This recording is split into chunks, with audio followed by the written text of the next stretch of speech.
কক্সবাজারের উখিয়ার রত্নাপালং ইউনিয়নের তুলাতুলি এলাকায় হজরত হাফসা রাদিয়াল্লাহু মহিলা হেফজখানা ও এতিমখানায় হেফজ শুরু করা ছাত্রীদেরকে সবক প্রদান ও দোয়া মাহফিল অনুষ্ঠিত হয়েছে।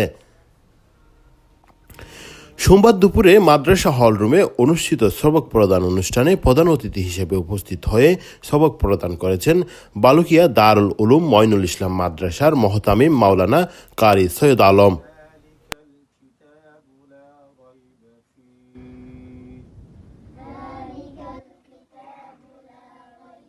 অতিথিদের মধ্যে কক্সটিভির ধর্মীয় আলোচক ও কুটবাজার দারুত তাহফিজ রহমানিয়া মাদ্রাসার পরিচালক হাফেজ মাওলানা ডাক্তার দেলোয়ার হুসাইন, তিমচরি তালিমুল কুরআন মাদ্রাসার সিনিয়র শিক্ষক মাওলানা মোহাম্মদ হুসাইন, তুলাতুলি হাফেজখানার প্রধান শিক্ষক মাওলানা রহিমুল্লাহ ও এলাকার গণ্যমান্য ব্যক্তিবর্গ সহ আরও অনেকেই উপস্থিত ছিলেন। আপনারা এই প্রতিষ্ঠানের প্রতি সুদৃষ্টি রাখবেন, এই প্রতিষ্ঠানকে আস্তে আস্তে দাফে দাফে দাফে কিভাবে উন্নত করা যায় এই চিন্তা নিয়ে আপনারা আমার বাগিনাকে সাহায্য করুন। আমরাও ইনশাআল্লাহ সবাই সকলে মিলে আমরা এই সহযোগিতা থাকবো।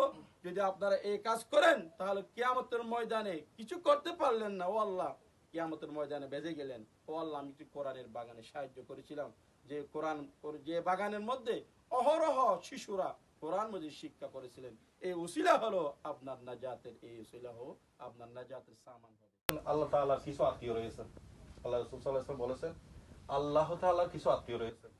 তো সাহাবীরা জিজ্ঞেস করেছেন কারা আল্লাহর আত্মীয়? তো রাসূল সাল্লাল্লাহু আলাইহি ওয়াসাল্লাম তদুত্তরে বলেছিলেন যে কোরআনের ধারক, কোরআনের বাহক, কোরআনকে গ্রহণ করে আবার নিজে পড়ে বা পড়ায়, এক কথায় যারা কোরআনকে যারা গ্রহণ করে নেয় তারা হচ্ছে আল্লাহ তাআলার আত্মীয়। সুতরাং এই প্রতিষ্ঠানটি শুধু আজকে না, কিয়ামত পর্যন্ত জারি থাকুক এই কামনা, এবং সবার প্রতি আমার দৃষ্টি আকর্ষণ থাকবে আমরা যে যার মতো করে সহযোগিতার হাত বাড়িয়ে দিয়ে আমরা এই প্রতিষ্ঠানকে জারি রাখার যে সুব্যবস্থাটা করার জন্য আমরা সবাই সচেষ্ট থাকবো। আদায় করি। তুলাতুলি একটা হেফজখানা আমাদের আছে অলরেডি, এটা হচ্ছে ছেলেদের হেফজখানা, কিন্তু একটা সাইট আমাদের খালি ছিল, এই সাইটটা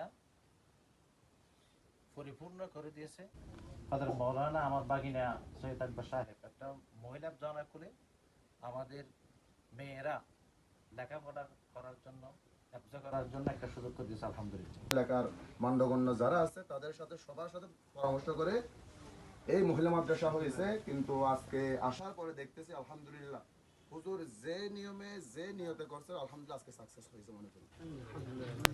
যখন দেখতেছি এক সময় 2-3 জন ছাত্রী নিয়ে বসে গেছে, আজকে দেখতেছি প্রায় আপনার 38 প্লাস হয়েছে।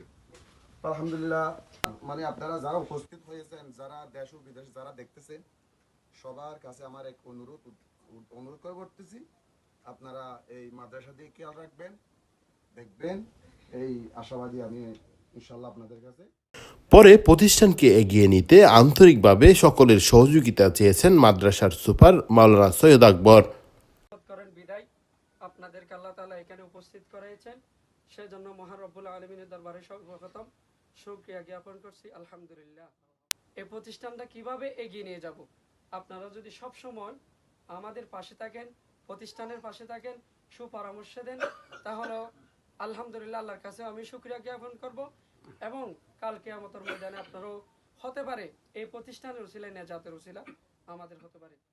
আসলে এই আয়োজনটা করেছি শুধুমাত্র 60 জন হেফজ সবক প্রদান করতেছি, এবং না যারা সবক প্রদান করতেছি 4 জন, মোট 8 জন আমাদের এই প্রতিষ্ঠান থেকে সবক প্রদান হচ্ছে আজকে। সেজন্য আপনাদেরকে এখানে দিক নির্দেশনামূলক কিছু কথা বলছেন, সেজন্য আপনাদেরকে কৃতজ্ঞতা প্রকাশ করছি। এবং দেশ ও দেশের বাহির থেকে যারা আপনারা শুনতেছেন, আমাদের লাইভটা শেয়ার করবেন এবং প্রতিষ্ঠানের জন্য সব সময় দোয়া করবেন, এবং যতটুকু পারেন সহযোগিতার হাত বাড়াবেন।